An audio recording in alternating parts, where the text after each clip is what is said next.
우리가 함께 나눌 말씀은 고린도후서 6장 14절부터 7장 1절 말씀입니다. 본문을 한 절씩 교독하시고 마지막 절은 함께 읽겠습니다. 너희는 믿지 않는 자와 멍에를 함께 매지 말라. 의와 불법이 어찌 함께하며 빛과 어둠이 어찌 사귀며 그리스도와 벨리알이 어찌 좋아하며 믿는 자와 믿지 않는 자가 어찌 사랑하며 하나님의 성전과 우상이 어찌 일치가 되리요. 우리는 살아계신 하나님의 성전이라. 이와 같이 하나님께서 이르시되 내가 그들 가운데 거하며 두루 행하여 나는 그들의 하나님이 되고 그들은 나의 백성이 되리라. 그러므로 너희는 그들 중에서 나와서 따로 있고 부정한 것을 만지지 말라. 내가 너희를 영접하여 너희에게 아버지가 되고 너희는 내게 자녀가 되리라. 전능하신 주의 말씀이니라 하셨느니라. 그런즉 사랑하는 자들아, 이 약속을 가진 우리는 하나님을 두려워하는 가운데서 거룩함을 온전히 이루어 육과 영의 온갖 더러운 것에서 자신을 깨끗하게 하라. 아멘. 조선 후기에 평안도 어느 고을의 이름난 선비 홍길동은 떠돌이 장상꾼들로부터 건너마을에 몽룡이란 8살 아이가 하루아침에 부모 형제를 다 잃고 홀로 되었다는 소식을 듣게 되었습니다. 그 어린아이가 어쩌다 그렇게 비참한 형편에 놓이게 된 것인가. 그 소식을 듣고 난 후부터 홍길동은 며칠째 잠을 설치고 있었습니다. 하루 이틀 그리고 사흘 나흘 닷새가 되는 날, 홍길동은 더 이상 그 아이를 가만히 내버려 둘 수 없다고 생각했습니다. 자신이 고민하는 사이 아이가 어떻게 될지도 모른다는 불안감이 싹트기 시작하자 홍길동은 그날로 건넌마을에 가 동네 사람들과 관청에 자신이 어떠한 사람인지를 증명하고 몽룡이를 데리고 왔습니다. 그렇게 몽룡이는 홍길동의 아들이 되었습니다. 하지만 문제는 다음 날부터 발생했습니다. 품이 있는 가문인 홍길동의 집에 온 몽룡이는 어린 시절부터 아주 비참한 삶을 살아왔기에 먹는 것도 말하는 것도 다 홍길동 집안과는 어울리지 않게 몹시 천박하기 그지없었습니다. 그래서 홍길동은 몽룡이를 불러다가 이렇게 말했습니다. 몽룡아, 이제 너는 이전의 몽룡이가 아니다. 너는 이제 나 홍길동의 아들이고 우리 집안의 사람이다. 그렇다고 하면 너는 이제 이전에 네가 행하던 천박한 말과 행동들을 버리고 내 아들다운 우리 집안 사람다운 말과 행동을 해야 한다. 그렇게 할 때에야 너는 비로소 진정으로 내 아들이 될 것이다.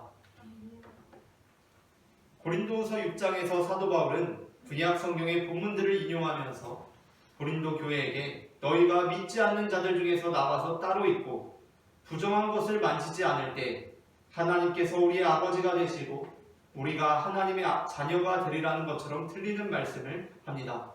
17절부터 18절 말씀을 다 함께 합독하시겠습니다. 그러므로 너희는 그들 중에서 나와서 따로 있고 부정한 것을 만지지 말라. 내가 너희를 영접하여 너희에게 아버지가 되고 너희는 내게 자녀가 되리라. 전능하신 주의 말씀이니라 하셨느니라. 아멘. 그렇다면 본문의 의미는 우리가 하나님의 뜻에 합당한 뜻대로만 행해야 우리가 하나님의 자녀가 된다는 것입니까? 그렇지 않습니다. 몽룡이가 아무런 공로가 없이 온전히 홍길동의 은혜로 홍길동의 아들이 된 것처럼 우리 또한 이미 완전하신 하나님의 은혜로 하나님의 자녀가 된 것입니다. 그러나 몽룡이는 홍길동의 아들이 되었음에도 불구하고 여전히 천박한 행실을 지속하므로 홍길동으로부터 네가 천박한 말과 행동들을 버리고 내 아들다운 우리 집안 사람다운 삶을 살아갈 때 비로소 너는 진정으로 내 아들이 될 것이다 라는 말을 들어야 했습니다. 홍길동은 건넌마을에 아직 지내고 있는 몽룡이에게 그를 건넌마을에 내버려 두면서 몽룡아, 너의 행실을 보고 너를 아들로 삼을지 말지 결정해보겠다 라고 하지 않았습니다. 그리고 또 홍길동은 몽룡이에게 네가 천박한 말과 행동을 고치지 않으면, 버리지 않으면 너를 다시 건넌마을로 돌려보내겠다 라고 말하는 것도 아니었습니다. 이 말의 의도, 즉 네가 천박하는 말과 행동들을 버릴 때 비로소 친정 내 아들이 되리라 라는 그 말의 의도는 말 그대로 몽룡이는 자신의 공로가 아니라 온전히 홍길동의 은혜로 이미 홍길동의 아들이 되었지만 이제 홍길동의 아들이 되었다면 이전의 천박한 행실을 끊고 홍길동의 아들답게 행할 때 비로소 진정으로 홍길동의 아들이 된다는 것입니다. 사도 바울의 말씀 역시 마찬가지입니다. 우리는 아무런 공로 없이 이미 온전하신 하나님의 은혜로 하나님의 자녀가 되었습니다. 하나님께서는 우리가 하나님의 뜻대로 행하는지 그렇지 않은지를 지켜보시고 계시다가 우리를 자녀로 삼을지 말지를 결정하시는 분이 아니라 이미 그저 하나님의 은혜로 우리를 하나님의 자녀로 삼으셨습니다. 심지어 하나님께서는 우리가 하나님의 뜻대로 행하지 않는다고 해서 우리를 버리지도 않으십니다. 다만 사도 바울의 메시지는 무엇입니까? 그것은 우리는 이미 하나님의 은혜로 하나님의 자녀가 되었지만 우리가 하나님의 뜻대로 행하게 될 때 우리는 비로소 진정으로 하나님의 자녀가 된다는 것입니다. 오늘 우리는 너희는 내 자녀가 되리라 라는 제목의 설교를 나눕니다. 제목을 제가 먼저 읽으면 따라 읽는 식으로 두 번 읽어보겠습니다. 너희는 내게 자녀가 되리라. 너희는 내게 자녀가 되리라. 너희는 내게 자녀가 되리라. 너희는 내게 자녀가 되리라. 전해지는 말씀을 통하여서 하나님의 자녀된 우리가 진정으로 하나님의 자녀가 되기 위해서 어떠한 삶을 살아야 하는지 알아보고 우리가 영혼의 구원을 받는다는 의미에서만 하나님의 자녀가 되는 것이 아니라 전인격적인 구원을 이루어 진정한 하나님의 자녀가 되기를 소망합니다. 그렇다면 우리는 하나님의 진정한 자녀가 되기 위해 어떻게 해야 합니까? 먼저 첫째 함께 읽겠습니다. 첫째, 우리는 우리가 살던 불법의 문화로부터 나와야 합니다. 고린도후서 6장 17절 말씀을 다 함께 합독하시겠습니다. 그러므로 너희는 분들 중에서 나와서 따로 있고 부정한 것을 만지지 말라. 아멘. 이사야는 52장에서 하나님의 성전 예루살렘의 회복을 예언하면서 이스라엘 백성들, 특별히 성전의 기구를 다루도록 거룩하게 구별된 자들에게 이렇게 말씀했습니다. 11절 말씀을 다 함께 합독하시겠습니다. 너희는 떠날지어다 거기서 나오고 부정한 것을 만지지 말지어다. 그 가운데서 나올지어다. 여호와의 기구를 매는 자들이여 스스로 순결하게 할지어다. 아멘. 바울은 고린도후서를 쓰면서 다른 내용들을 하나님의 계시를 받아서 기록하였지만 특별히 구약 성경을 인용하여 기록한 구절들이 있습니다. 오늘 우리가 읽은 고린도후서 6장 17절은 사도 바울이 이사야 말씀을 인용하여 기록하고 있는 것입니다.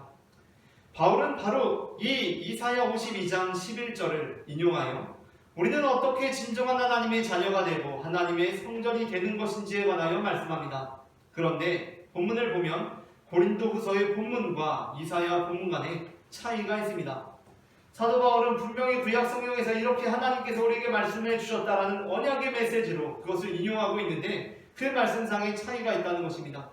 가장 우선적으로 눈에 띄는 차이는 무엇입니까? 이사야에서는 떠날지어다가 먼저 나온 후에 나오라라는 말씀이 나오고 그 다음에 부정한 것을 만지지 말지어다라고 말씀하는데 고린도후서는 나오고가 먼저 나오고 그 다음에 따로 있고 그리고 마지막으로 부정한 것을 만지지 말라가 나온다는 것입니다. 그리고 또 보이는 것은 이사야는 떠날지어다를 2번 말씀하는 것입니다. 그렇다면 바울의 구약 성경을 인용하면 좀 제대로 똑바로 글자를 안 틀리게 인용을 해서 우리로 하여금 납진케 하지 않았으면 좋겠는데 사도 바울은 왜 글자를 틀리게 인용을 해서 비그리스도인들로부터 우리가 도전받는 일을 지금 구실로 삼도록 만들고 있는 것입니까? 그 이유는 우리가 읽고 있는 개역개정 성경은 히브리어 성경을 직역한 성경이고 바울은 고린도후서를 쓰면서 히브리어 성경이 아니라 히브리어가 라틴어로 번역된 일명 70인역 성경을 보고 있기 때문이었습니다. 그러나 이사야가 거룩한 자들에게 주는 메시지와 바울이 하나님의 자녀된 우리들에게 주는 메시지는 결코 다르지 않습니다. 그러니까 우리가 지금 읽고 있는 이 개역개정 성경은 히브리어 성경을 바로 직역한 성경인데 사도 바울은 이방인들에게 선교를 하다 보니까 그 초대교회 당시에도 이미 히브리어 성경을 읽지 않았습니다. 그 당시에 이미 라틴어 성경으로 로마 제국이 사용하고 있는 라틴어 성경으로 복음을 전해야 했고 그래서 라틴어 성경을 번역해서 자기 성경에 자기 편지에 인용을 하고 있는 것입니다. 그러니까 번역상에 약간 차이가 일어나면서 우리가 히브리어 성경에서 번역한 것과 사도 바울이 번역한 것이 약간 번역상의 차이가 있는 것입니다. 하지만 이 메시지가 결코 다르지 않다는 것입니다. 제가 저희 집 이야기는 아닌데 저희 집에 첫째가 있고 둘째가 있습니다. 그런데 저희 집에 둘째가 그렇다는 것이 아니라 대부분의 둘째 아이들을 보면 딱 한 4~5살쯤 되면 괜히 언니에게 시비를 걸고 그 말을 꼬투리를 잡으려고 하는 경향들이 생겨나는 것 같습니다. 저희 집안 이야기는 아니지만 어느 날 홍길동 씨 집안이 수영장에 놀러 갔습니다. 홍길동 씨는 물에 놀고 있는 첫째와 둘째를 보면서 첫째에게 라면 먹자 라면 나와! 라고 말했습니다. 라면 먹자 라면 나와! 입니다. 그리고 라면 앞에 앉으니까 여기 젓가락 하면서 젓가락을 주었습니다. 그런데 또 그 가족이 라면으로 육개장 컵라면을 싸왔기 때문에 육개장을 싸왔습니다. 그래서 나와 육개장 먹자 라고도 말할 수 있지 않겠습니까? 나와 육개장 먹자. 그리고 나와서 라면 앞에 앉으니까 여기 젓가락 할 수 있습니다. 그때 그 첫째와 둘째 중 어느 누구도 육개장 먹자면 왜 라면을 줘? 라고 할 아이는 없다는 것입니다. 왜냐하면 우리나라에 육개장이라는 컵라면이 있기 때문입니다. 하지만 외국인들이 이 성경을 읽는다면 어떻게 이 말을 듣는다면 어떻게 생각하겠습니까? 아니 왜 육개장을 준다고 했는데 왜 라면을 주지? 라고 생각하지 않겠습니까? 우리나라에는 육개장이라는 유명한 라면이 있으니까 육개장이 라면인지 알지만 이 문화에 익숙하지 않은 사람들은 도대체 왜 육개장을 준다고 했는데 왜 라면을 주고 그것을 왜 아무 거리낌 없이 받아먹고 있는지가 이해가 되지 않는 것입니다. 그러니까 이 차이는 전혀 문제가 되지 않은 차이인데도 불구하고 어떠한 사람들은 성경에서 무슨 큰 오류라도 발견한 것처럼 분명히 두 번 말했는데 한 번 말하고 있어. 분명히 이 말이 먼저 나왔는데 왜 저 말을 먼저 하지? 라고 주장한다는 것입니다. 실제로 바울은 이방인 전도를 하기 위해 라틴어 성경을 인용하다 보니까 이사야에서 우리 성경으로는 두 번째로 기록되어 있는 나우라라는 동사를 맨 앞으로 옮겨 적었습니다. 그리고 거기서 더 나아가 히브리어 성경에 떠날지어다라고 나와 있는 동사를 따로 있고라고 바꾸었었습니다. 그리고 2번에서 1번으로 줄였었습니다. 이는 앞서 말씀드린 바와 같이 바울이 히브리어 성경이 아니라 라틴어 성경을 이방인 선교를 위해 인용했기 때문이었습니다. 그러나 성경의 사소한 문제를 성경을 공격할 구실로 삼는 사람들은 이러한 설명에도 귀를 막습니다. 그리고 이것이 마치 성경의 중대한 오류라고 주장하면서 성경의 권위를 떨어뜨리려고 합니다. 그런 사람들은 수영장에 놀러간 홍길동 가족의 첫째가 아빠가 라면 먹자 라면 나와 라고 말한 것을 듣고 동생에게 야 나와 아빠가 육개장 먹으래 라고 한 것에 대해서 언니 그게 무슨 소리야? 아빠는 분명히 라면 먹자 라면 나와 라고 했어. 절대 나와 육개장 먹으라고 말 안 했다고 라고 실제로 둘째들이 시비를 겁니다. 그렇게 시비를 거는 그 아주 어린 둘째의 모습을 닮아있다는 것입니다. 아빠가 라면 먹자 라면 나와 라고 해서 동생에게 야 나와 아빠가 육개장 먹으래라고 했더니 아빠가 언제 나와 육개장 먹으래라고 했는데 아빠는 분명 라면 먹자 라면 나와 라고 했어 라고 들이대는 것입니다. 이제 신앙의 연륜이 5학년이 다 된 우리는 6살 동생의 말도 안 되는 억지에 어떻게 반응해야 하겠습니까? 그저 그 아이가 성경의 깊은 의미를 알게 된 나이까지 성장하기를 바랄 뿐입니다. 그러므로 우리는 고린도후서 본문에서 바울이 이사야 본문을 그대로 인용하지 않은 것을 문제 삼기보다는 바울이 이미 하나님의 성전된 우리가 어떠한 삶을 살아감으로 진정한 하나님의 자녀가 되는지에 관하여 말씀한 것에 주목해야 합니다. 그중 맨 처음으로 언급되고 있는 것이 우리가 살던 불법의 문화로부터 나와야 한다는 것입니다. 물론 우리는 이미 불법의 땅으로부터 나온 사람들입니다. 하나님께서는 그저 하나님의 은혜로 우리를 그 땅으로부터 나오게 하셨습니다. 그러나 그렇다고 해서 모든 것이 해결된 것은 아닙니다. 우리는 이미 그 땅으로부터 벗어났지만 여전히 그 문화가 우리의 발목을 붙잡고 있기에 우리는 이제 우리의 발목을 붙잡고 있는 이 문화라는 바로 이 불법의 땅에서 뜬 흙으로 만든 모래주머니까지 떨쳐버려야 하는 것입니다. 애굽에서 종살이를 하던 이스라엘 족속들을 애굽으로부터 탈출시키신 것은 온전한 하나님의 능력과 하나님의 은혜로 가능한 것이었습니다.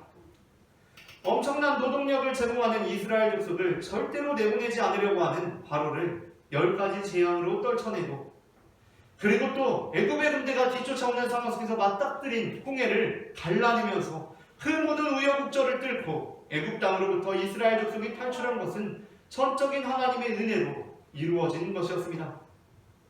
그러므로 이스라엘 족속이 애굽으로부터 탈출한 사건은 우리의 영혼이 하나님의 은혜로 구원을 받은 말씀과 연결되는 것입니다. 하지만 그렇다고 해서 애굽에서 나온 이스라엘 족속이 이전에 종살이하던 버릇을 애굽 땅에 다 버려두고 올 수 있었습니까? 그렇지 않았습니다. 이스라엘 족속들의 발은 이미 오래전에 애굽 땅으로부터 떠나왔지만 여전히 그들의 발목에는 애굽의 흙으로 채운 모래주머니가 매달려 있는 것입니다. 그래서 이들이 애굽으로부터 탈출하고 홍해를 건넜음에도 불구하고 행했던 일이 무엇입니까? 여전히 원망하고 불평하고 차라리 애굽에서 종살이할 때가 좋았는데 낙담하고 포기하려고 했으며 심지어 우상 숭배까지 이들은 여전히 천박한 행실을 버리지 못하고 있었던 것이었습니다. 그러므로 사도 바울은 우리가 이제 그리스도인이 되었다면 그리스도인답게 우리의 구원을 육과 영의 온갖 더러운 것에서 온전히 이루어야 한다고 말씀합니다. 고린도후서 7장 1절 말씀을 다 함께 합독하시겠습니다. 그런즉 사랑하는 자들아, 이 약속을 받은 우리는 하나님을 두려워하는 가운데서 거룩함을 온전히 이루어 육과 영의 온갖 더러운 것에서 자신을 깨끗하게 하자. 아멘. 우리의 영혼은 이미 주님의 은혜로 구원을 받았습니다. 불법의 땅으로부터 이미 떠나왔습니다. 그러나 우리의 육신이 악함으로 늘 넘어지고 실수합니다.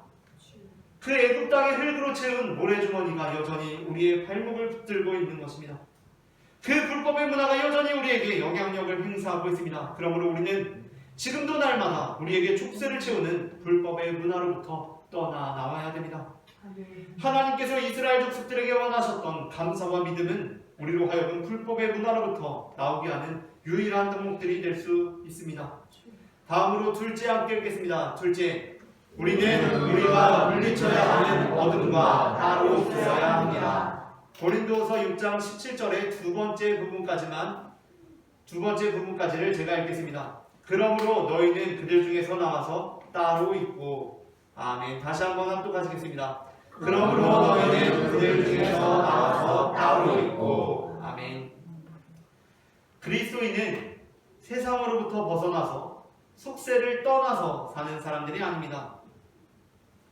예수님께서는 우리를 세상의 빛으로 부르셨습니다. 마태복음 5장 14절 말씀을 다 함께 합독하시겠습니다. 너희는 세상의 빛이라. 아멘.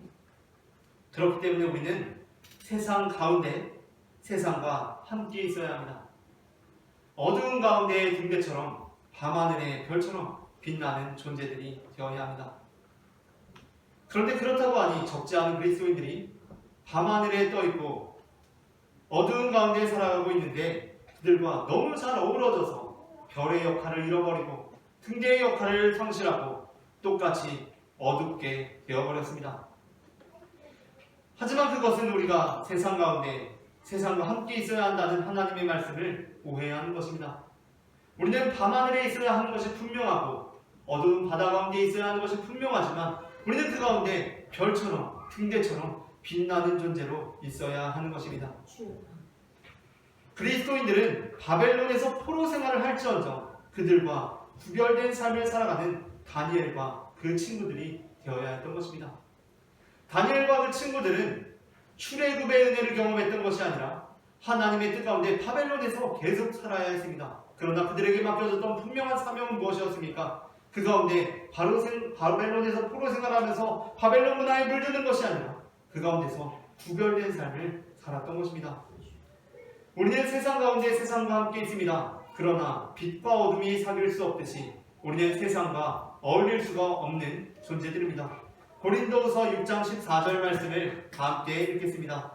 너희는 믿지 않는 자와 엉애를 함께 매지 말라. 의와 불법이 어찌 함께하며 빛과 어둠이 없이 사귀며. 아멘.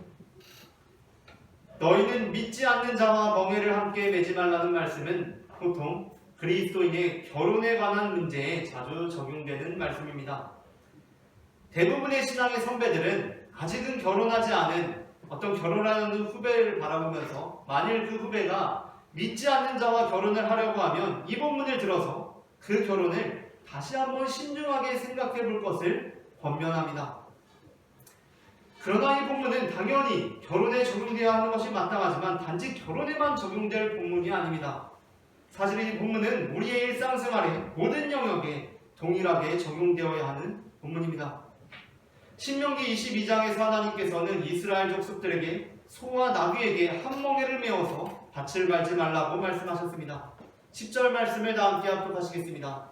너는 소와 나귀를 결의하여 갈지 말며. 아멘. 하나님께서는 왜 소와 나귀를 결의하여 소와 나귀에게 같은 멍에를 지어서 논을 갈라 밭을 갈지 말라라고 말씀하신 것입니까?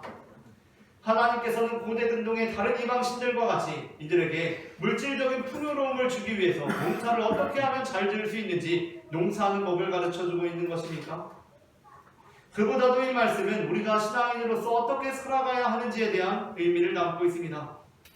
너는 소와 나귀를 결의하여 갈지 말며 라는 그 이유는 그렇게 될 때 소의 능력이 나귀에 의해서 상쇄되기 때문입니다.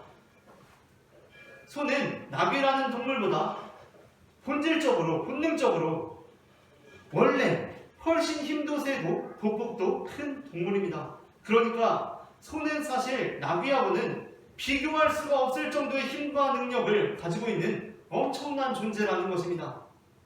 그런데 소가 나귀와 한 멍에를 메고 갈기 시작하면 나귀는 소의 도움을 받을지 모르겠으나 소는 나귀에게 보조를 맞추느라 그 힘이며 보폭이 줄어들게 된다는 것입니다. 소와 나귀가 같이 밭을 가게 되면 소는 나귀에게 보조를 맞추게 되어 있습니다. 그렇게 될 때 소는 마치 자기 몸에 수백 배까지 튀어오를 수 있는 벼룩이 유리천장에 갇혀서 생활을 하다 보면 그 점프력이 줄어들게 되는 것처럼 소가 점점 나귀처럼 길들여지게 되는 것입니다. 아니 그러면 목사님, 우리가 가진 힘을 나귀에게 나눠주고 우리가 스스로 낮추어서 나귀와 함께해야 하는 것 아닙니까? 물론 우리가 세상에 빗댄 사명을 감당할 때 우리는 소로서 나귀를 도울 수 있어야 합니다. 그러나 그때에도 우리는 소로서 도와야 하기 때문에 우리는 늘 우리가 소라는 것을 기억해야 한다는 것입니다. 절대로 소인 우리가 나귀에게 길들여져서는 안 된다는 것입니다. 우리의 목표는 우리가 나귀와 함께 멍에를 메어줘서 그 나귀도 소처럼 되게 만드는 것이지 우리가 나귀처럼 길들여지는 것이 아닙니다. 그러므로 사도 바울은 우리가 이제 그리스도인이 되었다면 그리스도인답게 육과 영의 온갖 더러운 것에서 자신을 깨끗하게 해야 한다고 말씀합니다. 고린도후서 7장 1절 말씀을 다 함께 합독하시겠습니다. 그런즉 사랑하는 자들아, 이 약속을 가진 우리는 하나님을 두려워하는 가운데서 거룩함을 온전히 이루어 육과 영의 온갖 더러운 것에서 자신을 깨끗하게 하자. 아멘. 우리는 세상 가운데 살아가는 사람들입니다. 하지만 그렇다고 해서 세상과 똑같이 살아가는 사람들이거나 세상에 길들여지는 사람들이 아닙니다. 오히려 우리는 세상과 구별되어 세상의 다른 모습을 보여줌으로써 세상으로 하여금 우리를 닮아가게 만드는 사람들입니다. 나귀가 우리에게 같은 멍에를 매자고 할 때 우리는 우리가 소로서 그들과 다름을 분명하게 보여줄 수 있어야 합니다. 우리는 세상과 결코 같은 멍에를 매지 않고 세상은 우리와 결코 같은 멍에를 맬 수 없는 존재가 되어야 합니다. 마지막으로 셋째 함께 읽겠습니다. 셋째, 우리는 우리와 어울리지 않는 벨리알에게는 관심조차 주지 말아야 합니다. 고린도후서 6장 17절의 세 번째 부분까지 함께 읽도록 하겠습니다. 그러므로 너희는 그들 중에서 나가서 따로 있고 부정한 것을 만지지 말라. 아멘. 우리는 부정한 것에 대하여 마음 놓고 살아가는 시대를 살아가고 있습니다. 하나님께서는 베드로에게 부정한 음식들에 관하여 말씀하시면서 하나님께서 깨끗하게 하신 것을 네가 속되다고 하지 말라고 말씀하셨습니다. 그래서 우리는 어느 음식이나 먹는 데에 거리낌이 없습니다. 그리고 또 예수님께서는 율법에 의하면 만져서는 안 되는 부정한 병에 든 사람들을 만지시면서 그들을 치유하신 분이셨습니다. 그래서 우리는 어떠한 것을 만짐에도 거리낌이 없습니다. 그런데 그것을 넘어서서 우리는 우리가 관심 갖지 않아야 하는 어떠한 내용들에 대해서 관심을 갖고 그것에 다가가는 것에 대해서도 조금도 조심성이 없습니다. 하지만 우리는 예수님께서 멸망에 가증한 것으로부터 도망치라고 말씀하셨음을 기억해야 합니다. 마태복음 24장 15절부터 16절입니다. 다 함께 본문을 합독하시겠습니다. 그러므로 너희가 선지자 다니엘이 말한다. 멸망에 가증한 것이 거룩한 곳에 선 것을 보거든 읽는 자는 깨달을지니라. 그때에 유대에 있는 자들은 산으로 도망할지어다. 아멘. 여기서 가증한 것은 부정한 것과 밀접한 관련이 있습니다. 레위기 11장에서 부정함은 가증함과 교차되어 사용됩니다. 7절부터 11절 말씀을 다 함께 교독하시겠습니다. 돼지는 굽이 갈라져 쪽가리로 돼 새김치를 못함으로 너희에게 부정하니 너희는 이런 고기를 먹지 말고 그 주먹도 만지지 말라. 이것들은 너희에게 부정하니라. 물에 있는 모든 것 중에서 너희가 먹을 만한 것은 이것이니 강과 바다와 다른 물에 있는 모든 것 중에서 지느러미와 비늘 있는 것은 너희가 먹되 물에서 움직이는 모든 것과 물에서 사는 모든 것, 곧 강과 바다에 있는 것으로서 지느러미와 비늘 없는 모든 것은 너희에게 가증한 것이라. 읽겠습니다. 너희들은 너희에게 가증한 것이니 너희는 곧 고기를 먹지 말고 그 주범을 가증히 여기라. 아멘. 본문에서 그 고기를 먹지 말고 그 주범을 가증히 여기라는 것은 그것을 아주 혐오스럽게 여기라는 말씀입니다.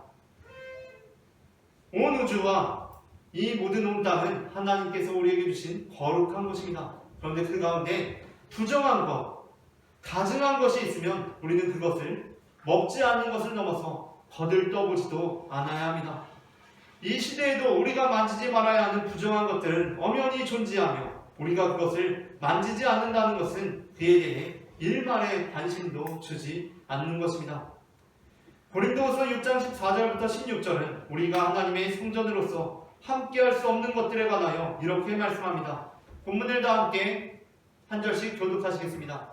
너희는 믿지 않는 자와 멍에를 함께하지 말라. 의와 불법이 어찌 함께하며 빛과 어둠이 어찌 사귀며 그리스도와 믿는 자가 어찌 상하며 믿는 자와 믿지 않는 자가 어찌 상하며 하나님의 성전과 우상이 어찌 일치가 되리요. 우리는 살아계신 하나님의 성전이라. 이와 같이 하나님께서 이르시되 내가 그들 가운데 거하며 두루 행하여 나는 그들의 하나님이 되고 그들은 나의 백성이 되리라. 아멘. 15절에 나오는 벨리알, 그리스도와 대비되는 벨리알이라는 것은 사탄을 의미합니다. 오늘 이 시대에도 마귀는 우리가 하나님의 진정한 자녀가 되지 못하게 하기 위해 우리를 유혹하고 현혹합니다. 그 유혹에 있어서 그것에 일말의 관심도 주지 않는 단호한 입장을 우리는 취할 수 있어야 합니다.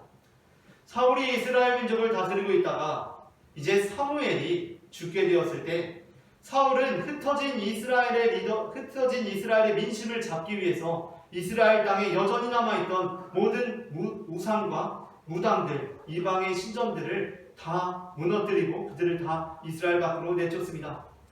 그런데 얼마 시간이 지나지 않아 이스라엘 가운데 위기가 닥치고 이스라엘의 적군들이 쳐들어오게 되자 사울은 자신이 내어 쫓았던 무당을 찾아가서 그 무당에게 하나님의 뜻을 이때 내가 어떻게 행동해야 하는지를 구하게 됩니다. 그것을 통하여서 사울은 완전히 하나님의 버림을 받게 되는 것입니다. 사무엘상에 보면 사울은 왕이 된 지 만 2년 만에 하나님의 뜻을 행하지 않으므로 하나님으로부터 버림을 받았다라는 구절이 성경에 등장합니다. 그런데 그렇다고 해서 사울은 하나님께 그때 바로 버림을 받은 것이 아니었습니다.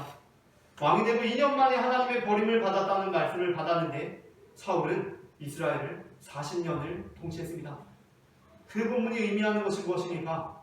하나님께서 사울을 버리셨다고 말씀하셨지만 하나님께서는 38년 동안 사울을 기다리신 것입니다. 그런데 사울은 스스로 하나님의 버림을 확증하는 일을 무당을 찾아감으로 자청하였습니다. 오늘 이 시대에 우리가 관심 갖지 말아야 할 벨리알이 무엇입니까? 오늘 우리가 만지지 않는 것, 먹지 않는 것을 넘어서 쳐다보지도 말아야 하는 것이 무엇입니까? 우리는 마귀가 우리를 현혹하는 이 시대에 그것에 일말의 관심도 주지 않는 단호한 입장을 취할 수 있어야 합니다. 말씀을 마칩니다. 온전하신 하나님의 은혜로 하나님의 자녀가 된 우리는 우리가 살던 불법의 문화로 나옴으로써 우리가 물리쳐야 하는 어둠과 따로 있음으로써 우리와 어울리지 않는 벨리알에게는 관심조차 주지 않음으로써 하나님의 진정한 자녀가 됩니다. 우리 모두 하나님의 진정한 자녀가 되어 하나님께 영광 돌리는 자녀가 되기를 소망합니다.